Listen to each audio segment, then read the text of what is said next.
Halo, jumpa lagi dengan saya dari program studi Teknik Elektro UPH.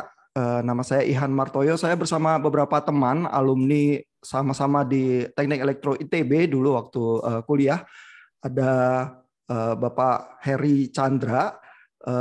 Selamat malam, Pak Heri. Beliau bekerja di Singapura di bidang healthcare, tetapi juga menggeluti bidang data science, data analytics, dan menulis paper tentang bagaimana memprediksi forex trading yang akan kita diskusikan hari ini. Lalu saya juga ditemani Pak Ari. Beliau bekerja di bidang IT juga, juga alumni dari Teknik Elektro ITB. Area bidang kerjanya mungkin saat ini banyak menggeluti security. Selamat malam Pak Heri dan Pak Ari. Selamat malam. Kita akan coba lihat papernya langsung ya. Papernya ini sangat interesting. Sudah muncul di jurnal Fintech. Judulnya Unassembling Architecture Incorporating Machine Learning Models and Genetic Algorithm Optimization for Forex Trading. Jadi ini khusus untuk memprediksi forex trading. Nah itu gimana ya Pak Heri caranya machine learning itu bisa ya memprediksi forex trading? Iya, itu paper ini kita waktu itu tugas akhir gitu loh.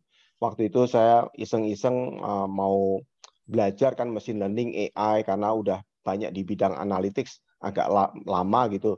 Dan saya memang fungsi di IT-nya, kerjaannya banyak ke arah data dan automation. Waktu itu NUS ada program ini dan kebetulan mereka bikin programnya Sabtu Minggu akhir pekan, jadi saya nggak usah banyak ambil cuti gitu ya, saya ikutan ini. Dan ini sebenarnya tugas akhir aja, jadi setiap semester ada tugas, tapi waktu yang akhir program ada namanya capstone project. Nah, capstone project itu biasanya kita diharuskan untuk mengaplikasikan apa yang udah kita belajar selama ini, ya kan, teknik-tekniknya mungkin lebih bagus untuk beragam gitu kan. Jadi kita bikin ini dan waktu kita presentasikan ke dosen, wah ini mungkin layak untuk paper ya. Terus dimodifikasi untuk jadi paper. Nah, yang ini kenapa kita pilih forex ya? Maksudnya financial data. Waktu itu kami juga pinginnya sih ke arah yang mungkin kalau saya kan di IT healthcare pingin ke healthcare data, tapi banyak terbentur oleh mungkin confidentiality, agak susah ya. Jadi kita putusin, kita pilih data yang gampang didapat dan datanya itu benar-benar reliable. Data financial itu high quality gitulah. Dan kita konsentrasi untuk main-main di modelnya. Jadi kita coba-coba beberapa model dan untungnya sih kayak gini nggak perlu komputer yang canggih-canggih amat, bisa pakai PC biasa pun, Jupyter Notebook, kita udah bisa running modelnya gitu. Nah, kalau kita bikin yang forex itu tadi pertanyaan Pak Ihan ya, kenapa bikin kita banyak kan sih awal-awalnya pakai supervise ya, dari kita pakai data daily euro US dollar, terus kita coba predik best next day actionnya itu apa. Kalau next day-nya itu misalnya naik gitu ya, berarti kan best action-nya itu buy. Nah, kalau next day-nya turun, berarti best action-nya itu kan sell. Tapi itu sebetulnya sederhana sih, ya kan? Terlalu menyederhanakan. Sebetulnya kadang-kadang kalau kita melibatkan action untuk keep gitu ya, nggak tiap hari harus buy atau sell, bisa aja hold gitu kan. Itu nggak kita modelkan. Jadi dan bisa aja misalnya kita buy terus hold-nya lama atau sell terus hold-nya lama gitu kan. Itu nggak kita modelkan.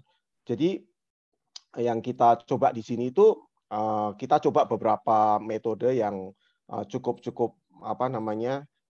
melibatkan deep learning, teknik-teknik yang recent, dan kita buat ensemble-nya. Nah, seperti yang ini mungkin Pak Ihan perlihatkan di sini tabelnya ya, itu metode yang kita pilih ada sekitar 7 7 model tuh dari nomor 1 sampai nomor 7.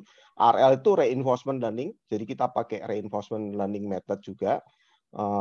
DL itu deep learning, ya. Kalau GA itu genetic algorithm. Reinforcement learning menarik, itu bagian yang saya kerjain karena ini kan kerja kelompok ya.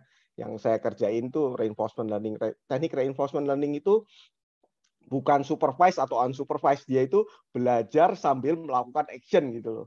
Itu teknik yang dipakai oleh kayak AlphaGo dari DeepMind itu, yang teknik yang practically games yang state-nya itu practically infinity ya, maksudnya nggak bisa terhitung gitu. Tapi dia tetap bisa apa namanya menang gitu kan. Nah, kita coba aplikasikan ini di trading, bisa enggak gitu. Nah, kalau di trading itu ternyata susah banget ininya untuk mencari akurasinya itu ya. Tadi selain kita mungkin oversimplified ya, dan juga action kayak buy atau sell itu nggak merata gitu loh. Bukan berarti kalau kita lebih banyak benarnya daripada salahnya, memang secara tendensi akan lebih banyak untungnya. Tapi misalnya bisa aja ya, benarnya itu pas di pergerakan yang sedikit gitu, salahnya pas di pergerakan yang gede banyak gitu kan, itu bisa aja rugi, ya kan? Dan Gitu. itu untung ruginya lihat PNL netnya sama Ya, drawdown-nya ya. drawdown-nya, betul. Jadi net PNL itu menggambarkan profitability-nya, drawdown itu menggambarkan seberapa persen modalnya itu sampai jatuh gitu. Ya. Nah, ini kan juga ini pertanyaan teknikal dulu ya supaya jangan-jangan mahasiswa banyak yang tertarik ya. Masing-masing machine learning-nya ini dan deep learning-nya kira-kira 51, 54 sampai maksimumnya pakai genetic algorithm 56% akurasinya. Terus kalau di ensemble biasanya logika teoritisnya nanti akurasinya meningkat. Tapi kenapa sih kalau di ensemble itu kita cenderung meningkat akurasinya, Pak Heri? Ya, ini ya mungkin saya jawab mungkin agak filosofis. Kalau di Alkitab itu kita disuruh untuk surround yourself with a wise counsel gitu ya. Seakan-akan gitu. Jadi coba kita itu dengar nasihat orang-orang bijak. Ya, kalau kita analogikan model-model itu kayak orang bijaknya, karena kita pilih model-model yang bisa profit gitu ya. Nah, dan kalau kita gabungin, terus kita pakai simple aja metode kayak majority win gitu kan. Jadi soalnya misalnya dari 7 model, 5 ngomong buy, 2 ngomong sell. Ya, kita ensemble-nya kita bikin sederhana aja yang majority win gitu loh. Jadi dan itu di beberapa case memang banyak keuntungannya seperti itu, karena kita jadi lebih yakin ya yang apa namanya model ensemble-nya itu meyakinkan si action taker untuk ya bisa dilihat ini yang yakin berapa modelnya berapa. Terus kalau 50-50 itu bisa juga ada orang yang ngomong oh ya udah no action karena agak seimbang. Makanya kalau ensemble tuh kita biasanya bikin ganjil ya, karena ganjil kan selalu ada pemenangnya gitu. Jadi itu semacam crowd knowledge ya, bahwa kalau yang banyak yang memberi masukan terus mereka wise, kita end up lebih baik begitu ya. Iya, betul, betul. Nah, saya pelan-pelan ke Pak Ari dulu nih. Pak Ari juga di bidang IT ya. Terus gimana melihat aplikasi yang semacam ini untuk forex trading ya? Apakah ada komentar tambahan atau ada pertanyaan? Silakan Pak Ari. Iya, saya ya ini mungkin dicobanya baru di ini ya pakai pemilihannya mungkin kenapa euro dan US dollar karena mungkin lebih stabil gitu ya. Ya, euro US dollar karena dia volumenya paling besar, jadi nggak bisa didominasi oleh satu player gitu, jadi nggak bisa dimanipulasi. Kalau yang agak kecil gitu lebih gampang bisa dimanipulasi kalau ada pemodal besar yang main gitu. Oh, jadi agak susah ya untuk pasar-pasar yang, jadi ada persyaratan juga ya ini apa maksud untuk pakai deep learning ini maksudnya artificial intelligence ini mesti ada kriteria tertentu gitu. nggak kita menghindari bias saja. Maksudnya Hindari kalau bias. Oke. euro US dollar tuh di dalam forex itu volume paling tinggi sedunia gitu. Pair yang paling tinggi ya. Tapi kalau sebenarnya fenomena yang mau dipredik dengan AI itu bias gitu ya, terus kita mengenali pattern biasnya, mungkin akurasinya jadi lebih tinggi ya. Iya, betul. Bisa begitu. Kalau kita udah wah pasti ini tahun ini naik nih. Ya udah kita biasin memang untuk buy gitu kan ya. Ya, ya. Tapi ini berarti memang sengaja memilih sesuatu yang lebih susah dipredik untuk membuktikan bahwa machine learning-nya berhasil gitu ya. Ya mungkin untuk ini value-nya ensemble itu ada value-nya gitu loh. Jadi kalau kita bikin ini bagus lah kalau ada beberapa model yang kita combine gitu. Regardless ensemble kan juga banyak ya, maksudnya metodenya. Tapi kita walaupun pilih yang sederhana aja majority win gitu, itu pun sudah cukup. Maksudnya hasilnya lumayan bagus gitu. Nih saya mau tanya yang cukup teknikal lagi juga ke Pak Heri ya. Ini kan setelah ada 7 metode terus di ensemble, ternyata akurasinya ya 55% ya mirip-mirip lah sama yang paling tinggi yang lain gitu. Terus kita lihat untungnya dari mana nih Pak Heri? Untungnya yang dari net PNL-nya itu ya. Kalau kita lihat kan yang paling tinggi itu yang dari GA yang pullback ya, genetic algorithm pakai pullback technical itu 10,55 ya kan paling tinggi. Tapi kalau kita lihat kan drawdown-nya itu juga 12,6 ya. Dan kalau kita gabung di ensemble-nya itu memang secara profit agak turun dikit ya, dari 10,55 jadi sekitar 9,97 hampir 10 ya, sekitar 5% gitu turun. Tapi kalau kita lihat dari drawdown-nya itu 12,6 itu turun ke 9,69. Maksudnya drawdown itu kan semakin negatif itu semakin jelek. Berarti dia ada satu saat yang turun sampai dari kapitalnya itu sekitar 12,6 ya. Tapi kalau kita pakai ensemble, dia bisa mengurangi poinnya jadi 9,69 gitu. Oke. Jadi memang maksimum gain-nya mungkin tidak setinggi yang GA, tapi ada risiko yang Risiko yang diminimalkan. dikurangin ya. Nah, kita coba obrolin soal apa implikasinya di masyarakat ya. Kalau saya ke Pak Ari nih, kalau Pak Ari lihat ya sebagai Pak aktivis di bidang IT juga ya. Nanti kalau yang main forex trading ini banyakkan mesin gitu ya, implikasinya kira-kira apa ya atau pertanyaan yang bisa muncul, Pak Ari?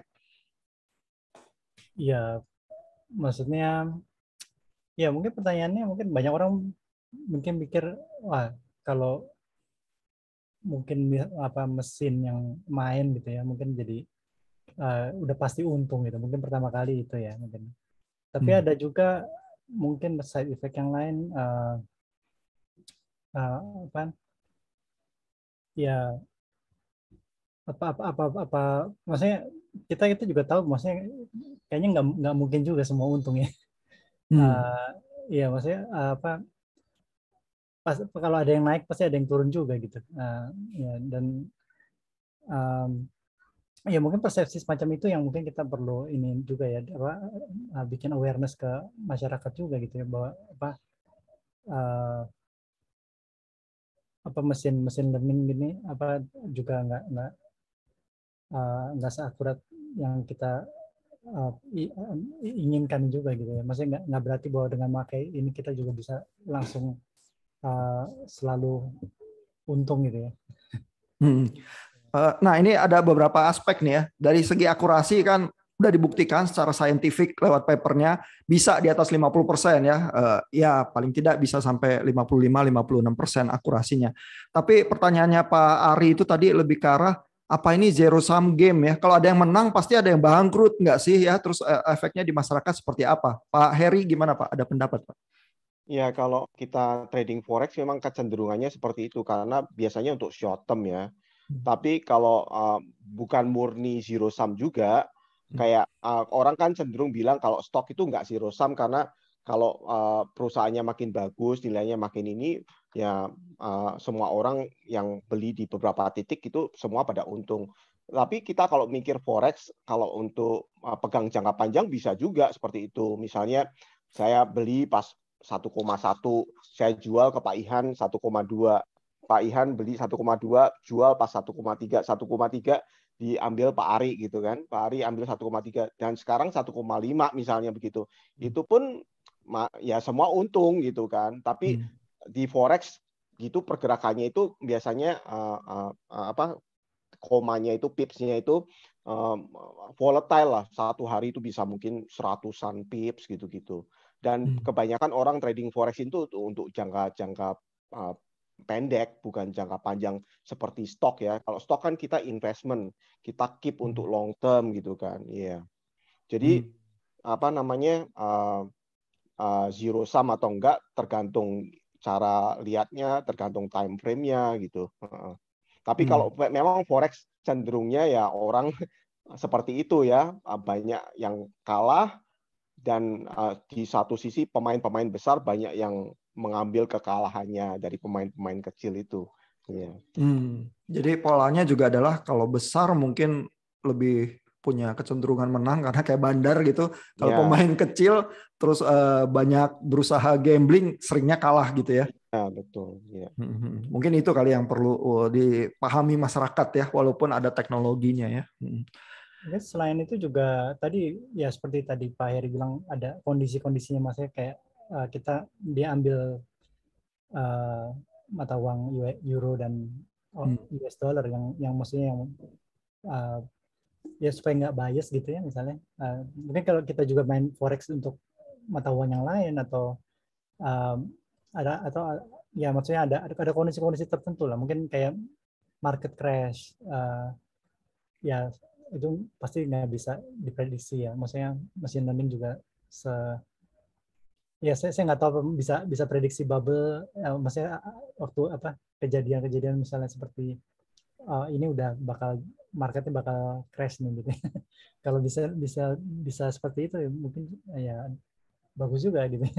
Tapi ya pasti ada asumsi tertentu waktu kita ngajarin machine learning ini kan ya. Kira-kira begitu ya Pak Eri ya? Iya, ya untuk prediksi gitu-gitu memang agak susah, maksudnya untuk yang event-event tertentu. Tapi ada beberapa orang yang bisa menemukan korelasi signal gitu ya. Maksudnya, ternyata ada dari komoditi ini, ternyata bisa ada korelasinya nih gitu kan.